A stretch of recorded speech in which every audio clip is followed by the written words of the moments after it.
You're listening to the Cryptid Crew podcast. I'm your host, Mark Childers. Before we get started, if you've had an encounter or an experience or just something unexplained, click on the link tree in the description and share your encounter. Thank you for listening to the Cryptid Crew podcast.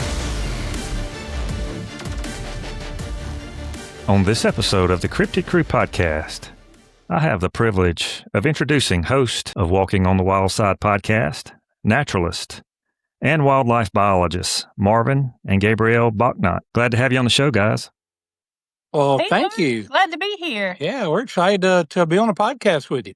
Yeah, it's awesome to have you. And we met last year at the Western North Carolina Bigfoot Festival in Marion, North Carolina. We did. My wife and I attended, and I had my sister with me as well, just to see. It was our first Bigfoot festival in this area that we went to, and hey, it was fantastic. I thought it was a very well-run festival and a lot of enthusiastic folks. That was my first year there, and I was not expecting that many people, but it was a fantastic turnout.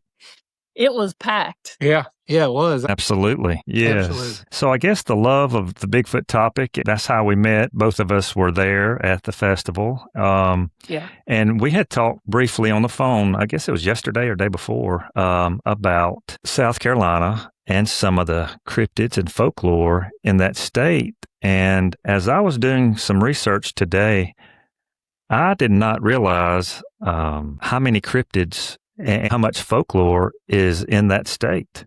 It's quite a bit. It is. South Carolina, of course, we're famous to be known as the first state to secede from the Union.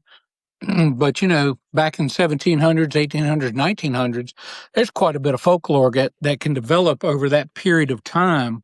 And yeah, this area is rich in obviously ghost tales and unexplained phenomenon, mostly related to, I would say ghost and, hauntings and things along those lines. But it wasn't really until fairly recently that South Carolina kept getting known and popping up for more cryptid type stuff, which is crazy because you don't really think of South Carolina, I think, as being a cryptid capital. But yeah, we've had quite a few sightings of different things, and one of them actually made a huge impression on me when I was in college, and we can certainly talk about that. Yeah, go ahead, Marvin. Well, I mean, it was funny because now my interest in Bigfoot goes all the way back to like elementary and middle school. When I was in middle school, I was so intrigued. I'll never forget. My dad used to work at the state fair, and at the state fair that year, back in the bar, I call it the Barker's Lounge, but it's back in the area where they had the freak shows. And those of you my age now, it's probably not politically correct to say that, but back then they had this area of a state fair that was called the freak shows, and that's where they had the sword swallower and all those different types of things. But one exhibit caught my eye, and it was a Bigfoot exhibit. And I got to walk through there, and that's where I got to see the first Patterson Gimlin footage, and it just struck a chord with me. And from that point forward, I read everything I could about Bigfoot. And during that time frame, which would have been probably the early to mid 70s, Bigfoot was mainly relegated to the Pacific Northwest and all those different areas. We really didn't see or hear much about Bigfoot being widespread in the United States, but since that time, there's been such an interest and a phenomenon and so many people getting out in the woods that there's just been an incredible explosion of sightings and encounters and things like that. And yeah, it's just kind of interesting. I think it's amazing how that's expanded, but that's where my interest started. And around, I think it was 1988, I think is when it happened. We have a little county here called Lee County, and Lee County is home of Scape Ore Swamp. And Scape Ore Swamp, it's down there in kind of the halfway between the coast and the mountains. And there was a young man near Bishopville, late night. I think he was going to his job at McDonald's. Yeah. And he had a flat tire, and he hopped out, and he was changing the tire. And just as he got the tire changed, he heard something, and he looked behind him, and he saw what he described as a 7-foot-tall humanoid with green scaly skin and glowing red eyes. And it freaked him out, and he jumped in his car, and the thing ran after him and jumped on his car and scratched his car and did some damage to the bumper. Well, he didn't say anything for a while. A couple of other folks came forward with a few reports, and then the sheriff down there, I think it was Sheriff Tisdale, he actually he investigated, and he went out and he found some three-toed footprints. They were about 14-inch, and they were in the swamp mud, and it created such a frenzy in South Carolina. It was incredible. That's what really got me into the whole cryptid phenomenon, and having something like that so close to home. In fact, my wife and I went to the Lizard Man Festival last month in Bishopville, South Carolina. It's a great festival. A lot of folks, a lot trying to keep that legend and that folklore alive down there. And there's a gentleman down there. He sells concrete lizard man statues. I mean, he hired a sculptor that actually made an image of the lizard man, and we've got him sitting here in our pollinator garden. So anytime I want to see lizard man, I can go right out back and see him. Look right outside. He's about 3-4 3.5 feet tall. Yeah. Very convenient. Absolutely. If anyone says I believe in lizard man, he's right there. Right there, yes. Going back to you said growing up, the Patterson-Gimlin film is just such a pivotal piece of footage that a lot of people only thought that Sasquatch or Bigfoot was just in the Pacific Northwest until Monster Quest and Finding Bigfoot and some of these other shows brought it forward. And you heard of sightings and witness stories that had it been spotted or had encounters in other states. Yeah, I mean, I think, well, there's a lot of things I think the Patterson-Gimlin footage did, and it's not just Bigfoot or not Bigfoot.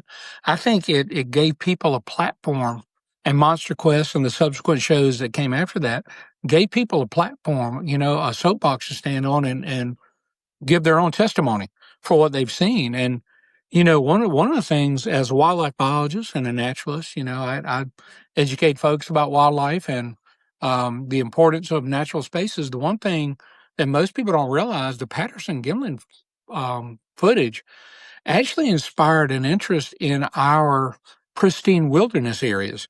And it really kind of drove home the need for these pristine areas, and I think probably have kind of helped with preservation efforts for a lot of these beautiful, vast tracts of wilderness that untouched by people for the most part. Yes, very much so. And I'm glad you brought that up. As a wildlife biologist, are you or were you at one point a skeptic of that particular creature? I'm saying Bigfoot or Sasquatch. Yeah. In your opinion, can something like that exist? Well, it's kind of interesting. I like to call myself a very hopeful skeptic, because I think, and that's one funny thing, Mark, when you think about it.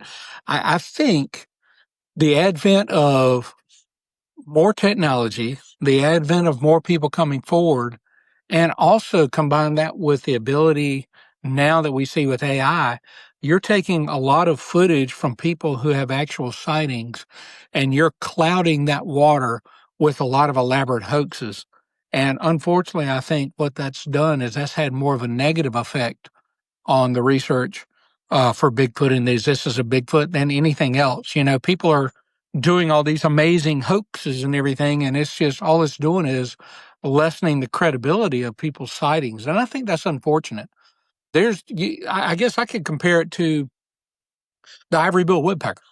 I think we've got all these vast wilderness areas and trying to find this ivory-billed woodpecker, and every once in a while somebody has a glimpse of one, and researchers look at it and they check it out and they say, oh, no, that's a pileated woodpecker. But then all of a sudden you get one piece of footage that's credible.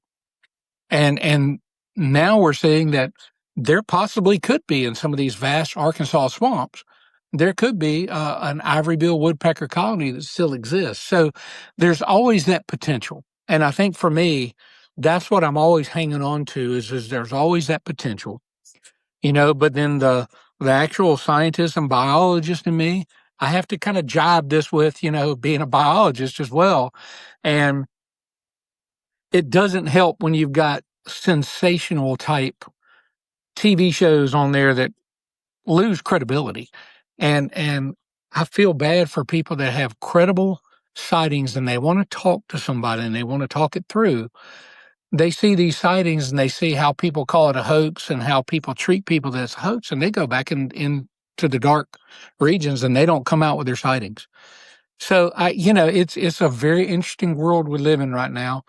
Like I said, the biologist in me is like, can there be a 7 to 10 foot tall bipedal humanoid ape-like creature in this age of trail cameras and DNA and genetics? AI. And AI. Yeah. Can it?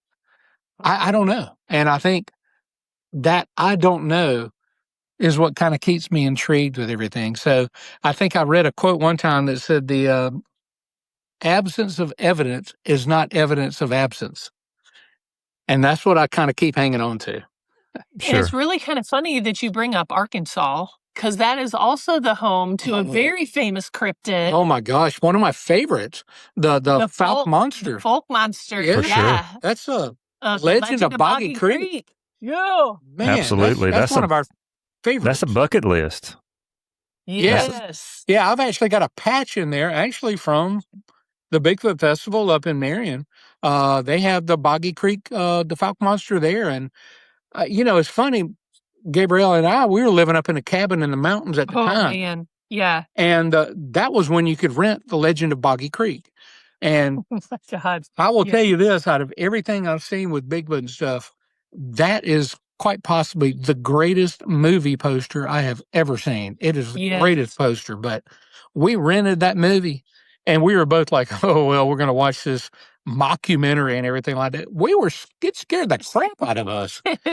And living in a cabin on the side of the mountain where there's like nothing for miles. Yeah. So I think The Legend of Boggy Creek, that should rank up there as also inspiring a lot of people to be more interested in Bigfoot, Yeti, Sasquatch type lore. Absolutely. Yes, for sure. It's a legendary, or it's a classic movie.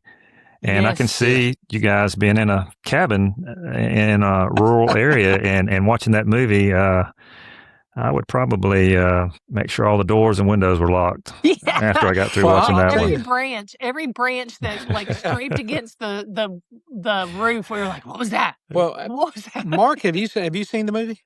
I have, yes. All right. So, do you remember in the movie when they were Bigfoot was on the porch and they kept hearing noises and windows and all that kind of, we kept hearing noises on our porch, and I mean, it wigged us out. So, I think that speaks to anyone who's out in the woods.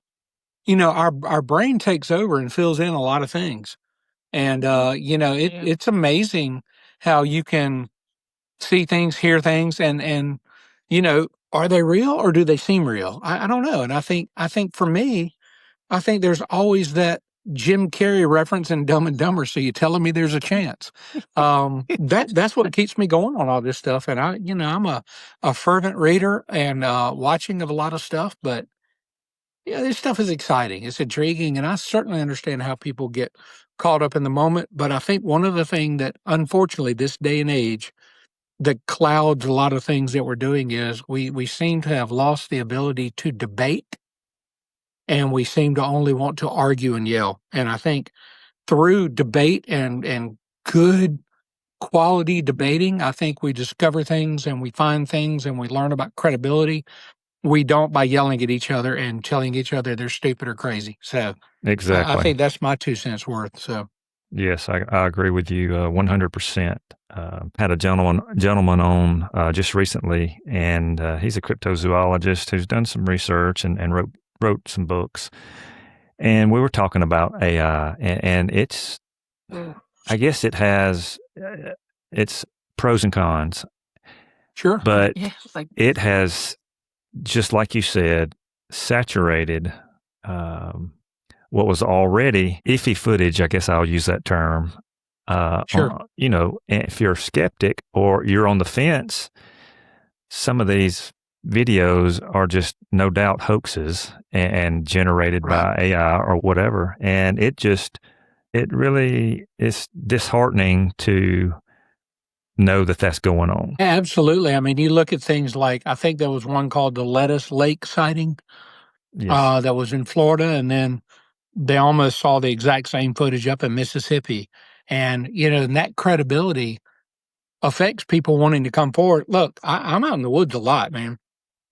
And if I came across something like that and I saw something that just shocked me and shook me to my core, I wouldn't say anything because of just the way things are right now. I wouldn't come forward with that. And I imagine there's quite a few folks, and there's some folks out there that they want to be told they didn't see what they saw, right? Because Sure. it helps them kind of justify in their minds and stuff. But there are people out there that see things and they just want to talk things through. But unfortunately, with all this crap that's out there, we've eliminated the dialogue. And I just think that's unfortunate because one of the biggest things with scientific research and scientific query is question. Does it uphold and does it stand up to questioning and stuff? And we've kind of taken that out of the equation.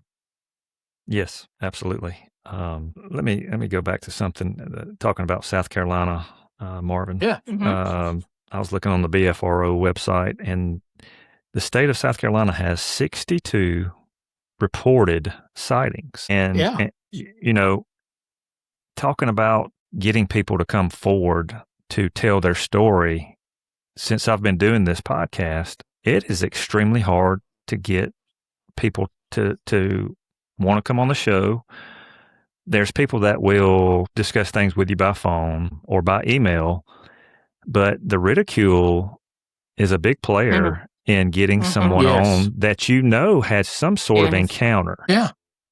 I agree with that 110%. I think one of the sightings in Newberry County was a professional timber cruiser, and he cruises power lines to value timber and things like that. And he actually has an encounter here. Good luck getting him to tell anyone because he will lack that professional credibility because people will ridicule him.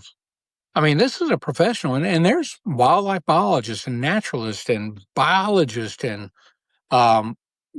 anthropologists and things like that. They've all had an encounter and they just suppress it because they are not going to come forward and be ridiculed. And I think it's sad that we can't hear these folks out and maybe talk them through the sighting and maybe help them rationalize it. Maybe it's a sighting, maybe it's not, but they just want closure. And they want to know that because of their reputation and their knowledge and their experience, they just want to know that people take their sighting seriously. And unfortunately, that's just not happening. And the voice of reason is drowned out by the voice of treason. People think you're a biologist and you're a disgrace to your profession. And that's I certainly understand that. I can certainly see that. Right. And with me saying that about, how many reports are on the BFRO website for South Carolina, there's no telling how many reports that have never been told or reported, Absolutely. Absolutely. Yeah. And I mean, hey man, we know the world is getting smaller in terms of development and wild areas and stuff. To me, I think, pie in the sky. Let's just say all of a sudden one day somebody comes up and says, hey man, look at this on trail camera. The DNA proves it, the trail camera proves it, and everything proves it. Wouldn't it be great to be able to say, well, all right, so the existence of these things is absolutely 100%. The one thing that we know about any type of wildlife that's endangered, threatened, or of concern, habitat restoration and habitat preservation is the biggest thing. And if we're denying or not even considering something along these lines, we're denying an opportunity to preserve acres and acres of wetlands for a species that would be an amazing find for science. Yes, it would be extraordinary. Absolutely. No Absolutely. doubt. So, I tell you what, let's transition into another. I'm not sure if it's a cryptid or not. It might be just let's say it, the gray man. The gray man of South Carolina. Yeah, I'll let Gabrielle take the lead on this one because she lived in Beaufort, South Carolina for a while, and she was really intrigued by this whole story. So Gabrielle, tell them about the gray man. Saves lives. He does, yeah. So before, and it's been documented with a number of the hurricanes that have hit the coastal South Carolina, the low country area. So places like Beaufort, Charleston, Myrtle Beach, Pawleys Island. And Yeah. Pawleys Island is where the gray man kind of originated or was first seen. And it is a ghost, an apparition, call it what you will, that people see before a major hurricane hits the South Carolina coast and warns them to leave the area, to flee. And he's actually been credited with saving lives, saving property, saving houses, to people who actually heed his warning. Yeah. I think they traced the legend back to like the 1800s. Yeah. They basically said that a young man was racing against a storm to propose to his fiancée. Mm-hmm. And unfortunately, he decided to take a shortcut, and he took a shortcut through the marsh. Now, if you're not familiar with our marshes here in South Carolina, we have a thing called pluff mud, and it'll suck you down. And a lot of times, unfortunately, you get stuck in the pluff mud. We have about a 7 to 8 foot tide swing. If you get stuck in the pluff mud on a low tide, you can't hardly move, and you're not getting out of it without some assistance. And when the tide rises up, you face a very slow, scary death by drowning. And him and his pony both got caught in that pluff mud, and they drowned. And so his fiance and family, I think there was a hurricane coming, and they said that a man wearing a gray coat and a gray hat told them to evacuate, to leave. And they heeded his warning. And when they did, their house was spared. Now, the gray man was seen with, I think in the 50s, Hurricane Hazel. Yeah. And really the most recent one that we've seen was actually, I think it was Hurricane Hugo. And there was a man and woman walking on the beach, and they saw the gray man, and he told them to evacuate, and they did. And houses all around them and either side of them were leveled from Hugo. Their house was untouched to the point that pictures were still on the wall and birthday cards were still on the mantle of their fireplace. Yeah. Oh, wow. That's incredible. Now, let me ask you this. Is it a figure that they see and then it disappears, or is it something that just shows up out of nowhere? I think most of the time people are walking on the beach.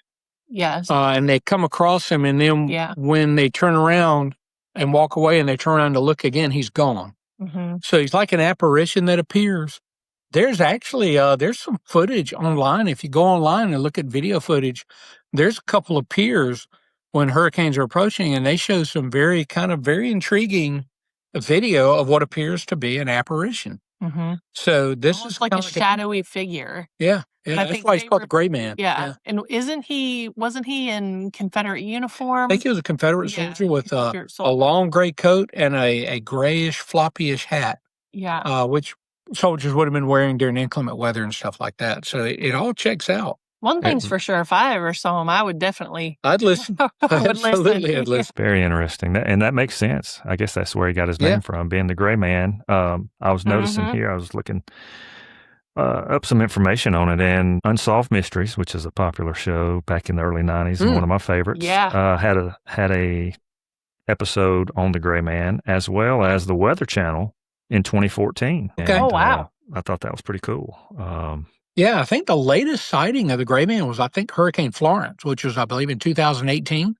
Several people recorded seeing him. Now, I'm not sure what happened with that, if their houses were spared or whatever, but that was the last time, 2018 was the last time he was seen credibly. Really haven't had any major hurricanes that have hit our coast not at all. Since then, so it makes sense.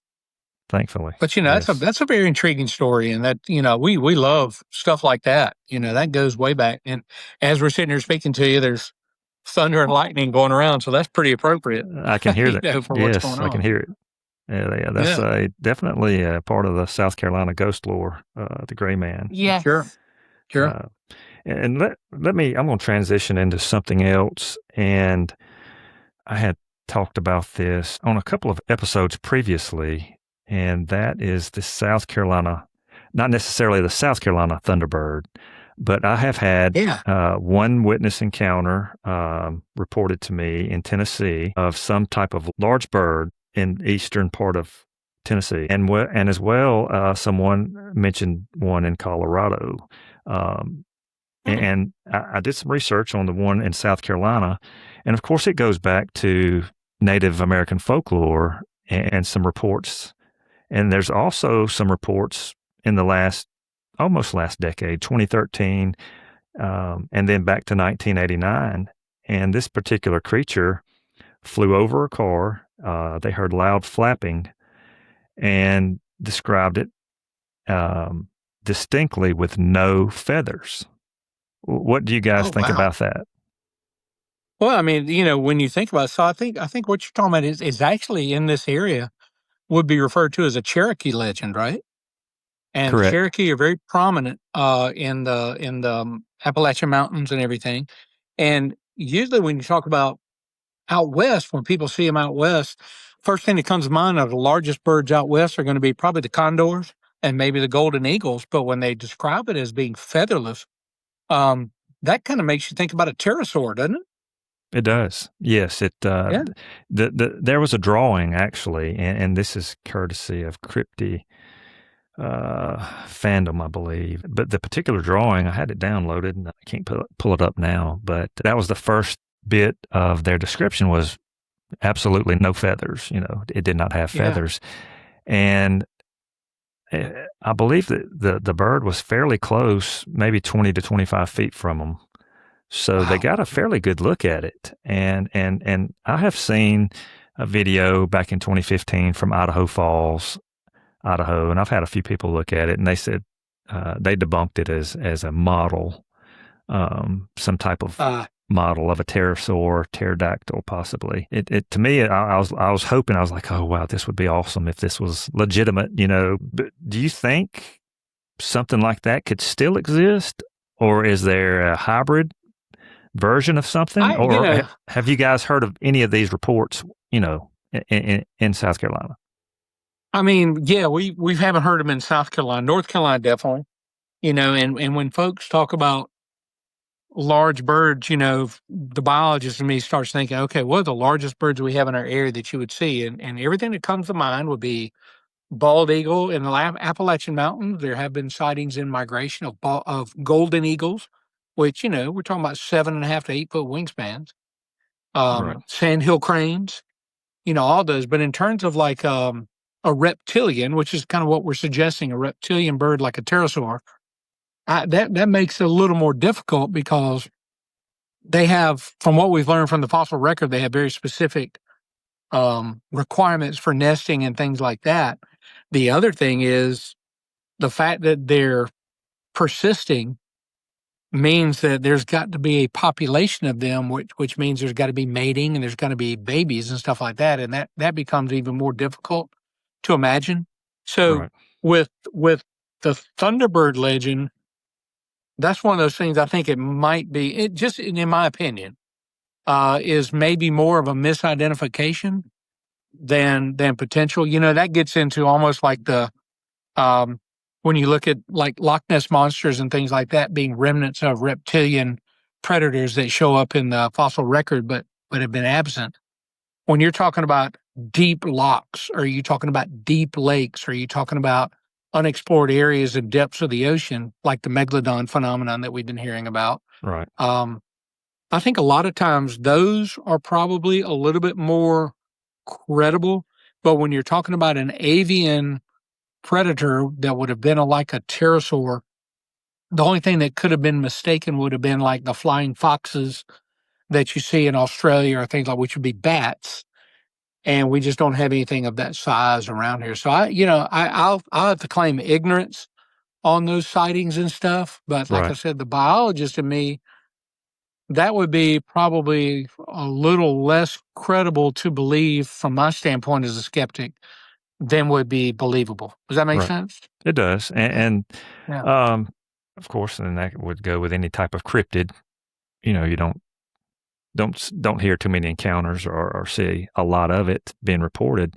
I'm looking at her drawing now, and it's very detailed, not necessarily the creature itself, but the highway where they were at and where the creature was compared to them on highway I guess it's 20 going to Florence, South Carolina, possibly. That's a major interstate. I'm not sure if they're saying Interstate 20 or if they mean Highway 20, but I'm not sure if there is a Highway 20 close to Florence. There is. Okay. Yeah, is that? Yeah.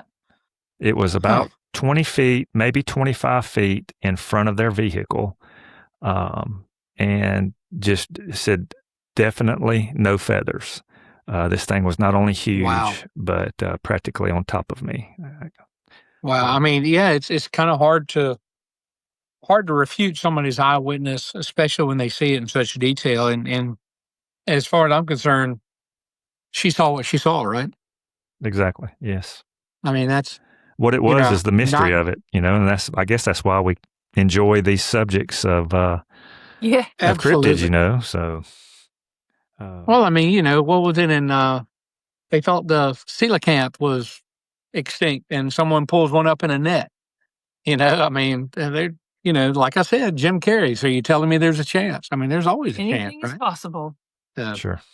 But yeah, I think she saw what she saw and she described it perfectly. And I honestly don't think she should be ridiculed for that. She should be thanked for sharing her sighting, and she should be told that they appreciate her detail and they appreciate, the drawing that she provided. She should not be ridiculed for that. Absolutely. Absolutely. Let me ask you guys about one other. I'm going to call it a cryptid. I have had a friend of mine send me a video recently from North Carolina, and his farm animals were gathered together up close to a fence by his house, and he had heard the alpaca make a screaming sound or a warning type of call, and it was the strangest video I've seen because there were wild rabbits, 3 or 4, up close to the other animals, the goats and the alpacas. And I believe there was a deer at the bottom, he said as well. But when he scanned, he said, check this out for me. And I did. And I slowed the video down and enlarged it. And the eye shine, he could never find where it was at and while he was videoing. But It was a large black cat, and you could see the tail drop down below the limb in an oak tree. And that would make sense to me while the animals were acting like they were. And then I'm going to go ahead and bring up this one as well. I saw a picture off of a trail cam Tuesday morning from a gentleman that hunts in North Alabama. And it was the clearest picture I have ever seen of a black cat. And you could absolutely tell it was not AI. It was, to me, it looked like legitimate footage, walking in a hardwood area. And it would have been wintertime because there were no leaves on the trees, but they were all, you had, the floor was covered in, fallen leaves, oak leaves and sweet gums and so forth.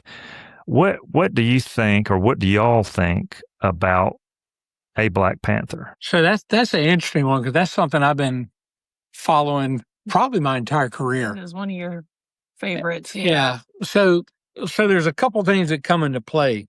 I believe when you think about black panthers is, so the eastern cougar was the cat that would have been seen back in the early 1800s, 1900s and stuff, and was pretty much hunted into extinction in our area. Now, since that time, obviously the cougars, panthers, painters, they call them all kinds of different things. They're moving from west to east. And so there have been credible sightings of mountain lions in places like Vermont and Tennessee. And I said credible. Well, they've seen them on trail cameras. They've actually found scat, and they've genetically looked at the scat, and they found that they were from the North Dakota area, I believe. So that tracks pretty well in terms of people seeing mountain lions. Now, the mountain lion scientific name is Felis concolor, which basically means cat of one color.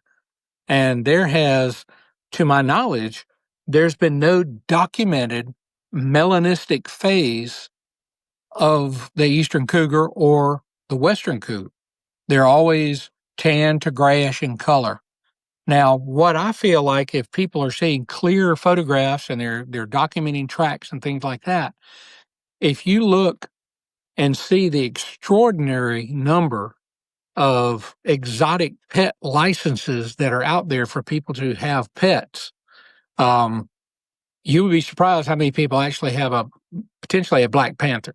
So you get a black panther as a kitten, they're cute and everything like that. But when they're a 180-pound meat eater in your basement, what are you Right. going to do? And a lot of times people release them into the wild.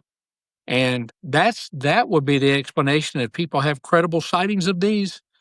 But the fact that it would be a true black panther in the forest is really, really a hard one to believe, just simply because there's not been ever a genetic disposition for that cat to be in a melanistic phase. I've seen bobcats that were almost black, and we know jaguars and leopards have a black phase, and that's what people consider to be the black panther. But the Felis concolor, or the mountain lion, or the painter or panther, just has never been documented. Right. I have heard of reports. I had someone tell me a lady I'd met at an estate sale end of last year. She lived in South Georgia, and of course, South Georgia, you have the Okefenokee Swamp. Absolutely, yeah. That's a great paddle. Yes, but she had seen one there when she was younger, and I've had someone else as well mention one, I believe, in maybe Mississippi. I went down to Florida because I wanted to see a Florida panther, and at that time they had about 55 to 60 documented Florida panthers in South Florida. So I hiked through the big cypress swamps with a friend, and I really wanted to see a panther, and I missed him by about 5 seconds. Because I saw his track filling up with water. So I cast his track, and I had a cast, and I still do have the cast of the track. And I took that track to speak to a young lady. Her name was Deb Jansen. She was the lead on Florida Panther research at the time.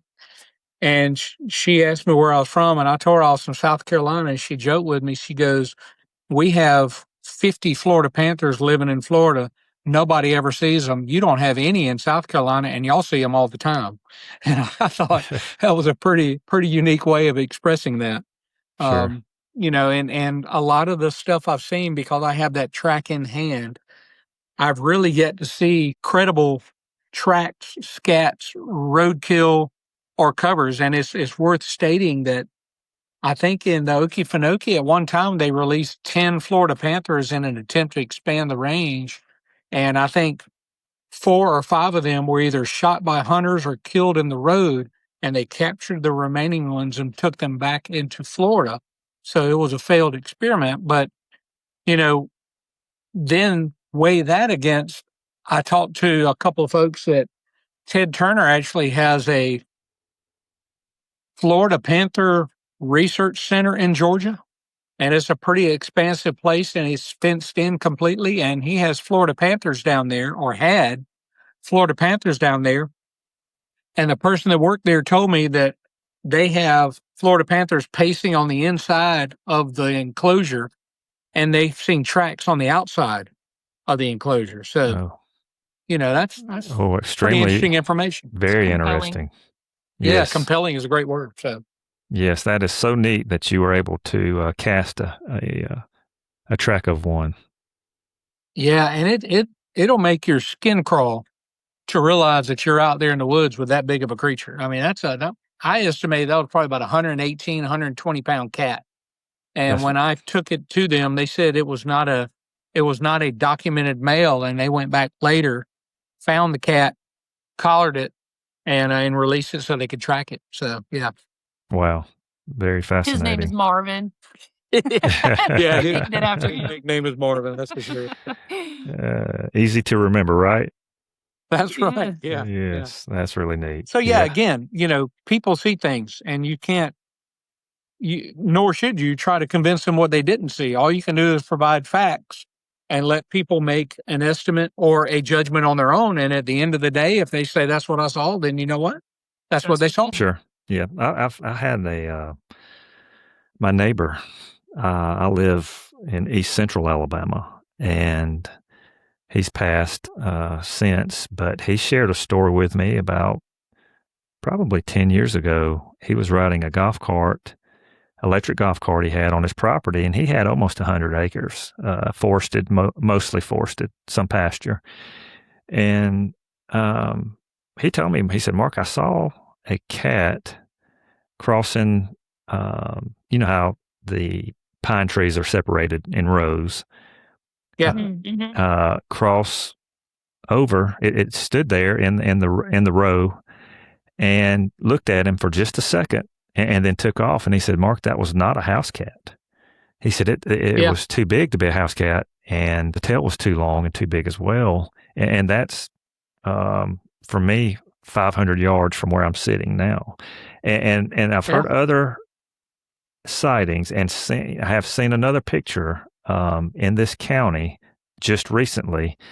I'm going to try to get my hands back on the picture if I can and see if they'll share it with me. So I would definitely share it with you guys and with the listeners as well, because I plan on doing that if I can get a little bit more material on the black cat or black panther. But yeah, and like I said, I think, it's very hard to discount credible sightings in terms of what they saw. Now, I agree, again, what would be potential explanations? Could it be cats that have escaped captivity? Could it be cats that have been released because they've been kept? I don't think a lot of people realize, but back in the 60s, you could drive down to Florida and go to a lot of the wildlife menageries, and heck, you could buy an alligator or you could buy a panther kitten to take home with you. I mean, it was crazy. And there's been documentations of those type of menageries all up and down the highways in Florida. But where did, like, maybe you had some snowbirds coming from, New York and places like that, and they took this cat home, and they got this cute little spotted blue-eyed kitten that they bought in Florida. And next thing you know, this thing's about a 4-foot long cat that's eating about $100 dollars worth of meat. It becomes hard to keep something like that. And what are you going to do? You're not going to turn it over to an animal shelter back in that time. You'd release it. But I think sightings are credible and can be credible based on what people are explaining and describing. It gets a little harder to believe in certain areas where there's isolated sightings that there's a breeding and reproducing population.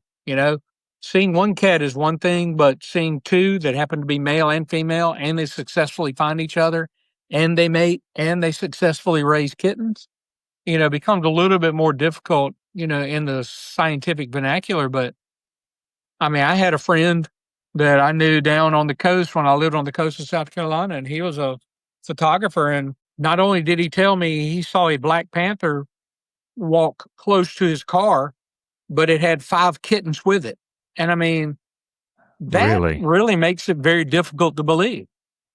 I'm not going to tell him that he didn't see that, because I'm not a person to tell him that. But a black panther, seeing one is one thing, but an actual breeding population on an isolated island that nobody else is seeing, that becomes a little far-fetched. But again, people hearing that and being ridiculed, they don't come forward and share credible sightings. So we never really get a full picture of what's being seen out there. And I didn't ridicule him. I didn't tell him he's crazy for seeing what he saw.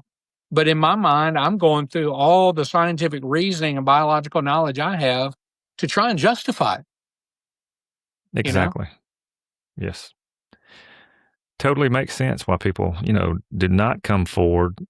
You almost wonder exactly how many reports of different cryptids or creatures are out there unreported, Absolutely. Yeah. And I think that even extends to ghost encounters and paranormal experiences as well. Sure. Oh, yes. No doubt about that. Guys, let me bring up your podcast, Walking on the Wildside podcast. Tell the listeners a little bit about it and where they can find your podcast at. Yeah, so we started the podcast, I think 2021 is when we started, and it was kind of a post-COVID. A post-COVID, yeah.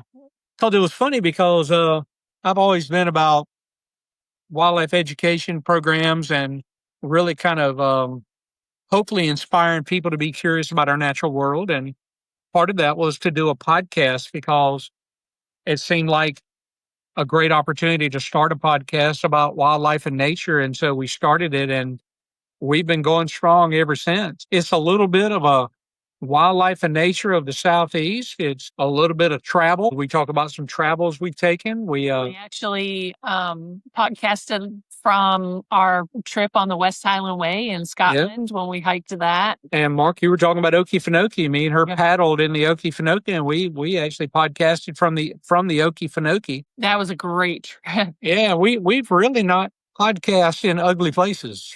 You know, we've been fortunate enough to be able to travel a little bit, but I think really for me, it's more along the lines of like trying to get folks to stoke a little curiosity in our natural world, and at the same time have fun doing it, and realize that not everybody has to be a serious scientist to be curious about our natural world. And you know, I've had numerous folks come up to us and talk to us about how they really enjoyed the podcast, but we try to share facts about things that are not boring biological data. You know, we try to share observations, and we try to share and stories and fun things that our listeners share, as well as things that we've experienced. So we really enjoy doing it. And, you know, it led us to meet someone like yourself, who I feel like we've clicked very well with you. And, you know, you were gracious enough to invite us on your podcast, and, you know, we appreciate it. Yes, I have enjoyed talking with you guys and meeting y'all. And as well, you know, I love the way that you guys came around last year and just, you know, did a short cast or podcast or microcast or whatever you want to call it, you know, with myself and other people. And it's just, you know, no editing, no AI. You're right there in front of it. And that's, to me, that's brave, because I get a little nervous, you know, when I get in front of some people. But I would have expected to see you at the Bigfoot calling contest. But that young man that won the contest when we all were there, was that not just heartwarming? That was awesome. Yeah, that was really great. Was. And look, nobody gave him that. He earned that. Yeah, he did. He was literally the best caller of everybody. And that was fantastic. So really what a great community of folks to experience, you know? Yes.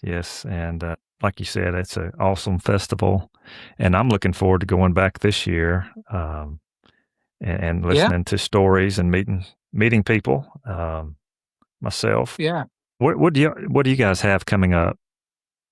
Well, I think Gabrielle's going to be out of town, but I'm probably going to be there myself incognito.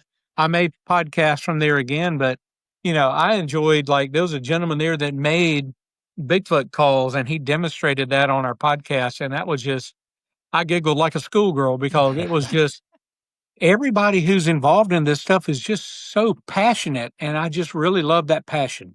And that includes you, Mark. You're very passionate as well. And I just love that passion that people have for it, and, you know, and just sharing that curiosity. And, you know, granted, it does have, some people have a tendency to take it in the wrong direction sometimes, and it gets confrontational, but I didn't see any of that at this festival. All I saw was just a bunch of happy people sharing something they're all curious and passionate about, and it just made a great day all the way around. Yes, it did, 100%. Of course, we got the Bigfoot Festival in Westminster, South Carolina coming up, which is west of Clemson and Greenville, up in the upstate. That's actually in South Carolina. And in South Carolina. And what a great area for Bigfoot up in the Appalachian Mountains. Yeah, absolutely. And so, it's, you know, I just encourage people to go to these festivals with just an open mind and just appreciate being around people. And look, I'll be the one that says it. If you want to go people watching,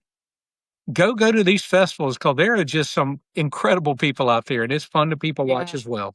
And of course, we just visited the Lizard Man Festival down in Bishopville a few weeks back. But if you don't go to these festivals and you don't get a festival T-shirt, you were never there. That's all I can say. Got to have proof. That's right.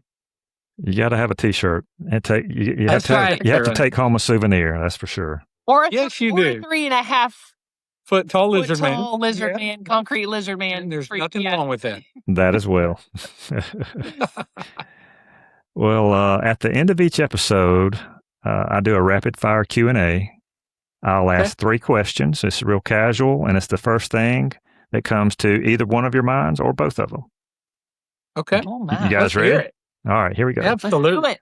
All right. Vacation, beach or mountains? Mountains. Mountains.